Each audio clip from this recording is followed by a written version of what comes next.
Հարգելի հայրենակիցներ, Արցախայության խախտված իրավունքներից է մշակութային իրավունքի իրացումը։ Բռնի տեղահանումից հետո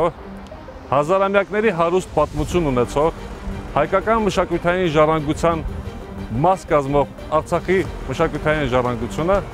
ոչնչացման վտանգի առաջ է կանգնված։ Մենք ամեն օր ականատես ենք լինում,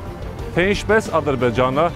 հետևականորեն ոչնչացնում է Արցախյան մշակութային ժառանգությունը։ Քանդում եւ ավիրվում են մեր եկեղեցիները եւ վանքերը։ Եվ այդ քաղաքականության հիմքում ընկած է հայկական մշակութային ժառանգության աղվանականացումը։ Ի պատասխան դրան Հայաստանի կառավարության կողմից,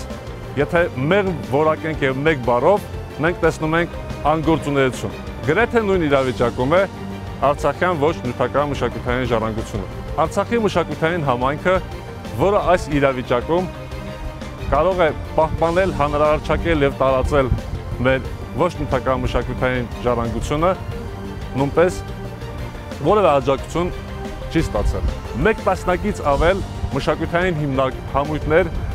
որոնք փորձեցին տեղահանումից հետո իրենց գործունեությունը շարունակել Հայաստանի Հանրապետությունում, այսօր մի մասը կազմաքանդվել եւ լուծարվել է, մի մասն էլ մեծ դժվարությամբ փորձում է շարունակել իր աշխատանքը։ Հարգելի հայրենակիցներ, ես համոզմունք ունեմ, որ մարտի 29-ին ժամը 15:00-ին Ազատության հրապարակում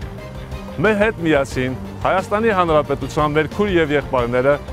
արձանագրելու ենք, որ մենք համախմբված եւ միասնական ենք։ Արձանագրելու ենք այն, որ Արցախի հարցը եւ Ղարաբաղյան շարժման էջը փակված չէ։ Մասնակցիր արցախցիների իրավունքների պաշտպանության հանրահավաքին